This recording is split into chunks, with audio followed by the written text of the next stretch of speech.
Os fatos do combate à corrupção se transformam em notícias diárias e nos escandalizam, mas fazem bem à democracia. Na perspectiva histórica, as ações da Polícia Federal e do Ministério Público, que tanta notoriedade têm alcançado nos últimos tempos, são uma grande novidade na cena brasileira.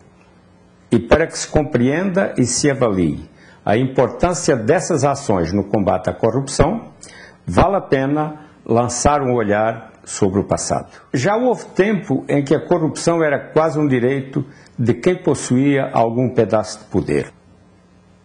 Era o tempo em que os poderosos agiam como donos de tudo, donos da lei, donos até das pessoas. Em tempos mais recentes, 50, 60, 70 anos atrás, a corrupção era uma coisa proibida, mas considerada normal.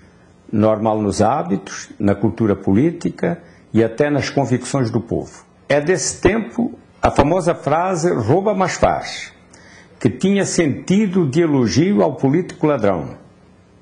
Aquele que talvez fizesse muito, mas que nada fazia sem ficar com a parte dele. Corrupção era coisa tão normal que nem a imprensa se escandalizava com a roubalheira institucionalizada. A omissão jornalística de então podia ter várias explicações. Uma delas, a ausência de ações oficiais contra a corrupção. E porque faltavam fatos de combate à corrupção, também não havia notícias, embora a corrupção fosse enorme e escancarada. Em boa parte, a cegueira da imprensa para a corrupção e os corruptos fazia parte de um conluio. Havia acertos escabrosos nos bastidores. Em troca do silêncio e do desinteresse pelo assunto, a imprensa tinha acesso facilitado a isenções fiscais e a ajudas financeiras de diversos tipos. Nesse balcão, vendia-se não apenas o espaço, mas também o jornalismo, e devemos colocar aspas na palavra jornalismo neste caso. O jornalismo se vendia em conteúdos pagos, disfarçados de reportagens. Também o silêncio dos jornalistas era fortemente estimulado e garantido. Os jornalistas não pagavam imposto de renda, viajavam de graça o quanto quisessem e conseguiam facilmente empregos públicos sem precisar trabalhar. Havia, claro, as devidas e honrosas exceções, mas o quadro geral era esse. Mais adiante, já nos tempos da redemocratização, surgiram movimentos de moralização da coisa pública. Era um avanço, mas continuava a faltar coragem para entender e tratar a corrupção como crime. Ainda hoje, há gente até em altas esferas que insiste em considerar a corrupção apenas como imoralidade, como se meter a mão em dinheiro público fosse apenas uma questão de maus costumes. Querem um exemplo?